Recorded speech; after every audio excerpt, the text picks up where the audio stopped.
২৬ নির্বাচনের আগে পুরুলিয়ায় শুরু হয়েছে দল বদলের খেলা।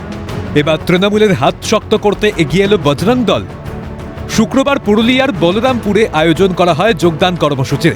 সেখানে নাকি বজরং দল সহ বিভিন্ন রাজনৈতিক দলের প্রায় ৫৫০ জন সদস্য একযোগে যোগদান করেছে তৃণমূলে, দাবি শাসক শিবিরের। সাথে আমাদের যে ধর্মীয় সংগঠন আছে বজরং দল, ৫৫০-র উপরে সমস্ত যুব সম্প্রদায়ের ১৮ থেকে ২৫ বছর ৩০ বছরের মধ্যে ওরা সবাই আজকে আমাদের তৃণমূল কংগ্রেসে যোগদান করলেন। হচ্ছে যে কিছুদিন আগে আমরা বজরং দল সংগঠন থেকে যুক্ত ছিলাম যে না এটা তো বজরং দল হচ্ছে না, এটা রাজনৈতিক দল একটা।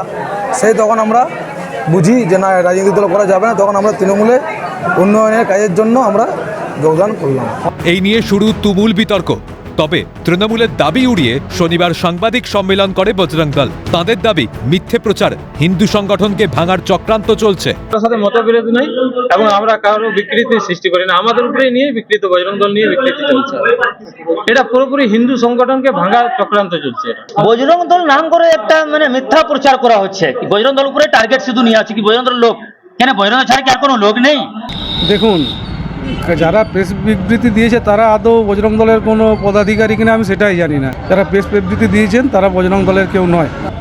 তো এদেরকে যদি এরা অস্বীকার করে, আর বলার তো কিছু নেই। কে সত্যি বলছে আর কে মিথ্যে তা নিয়ে তৈরি হয়েছে ধোঁয়াশা। জেলা জুড়ে তুঙ্গে রাজনৈতিক চাপানোতর। দীপক রামের রিপোর্ট, ক্যালকাটা নিউজ।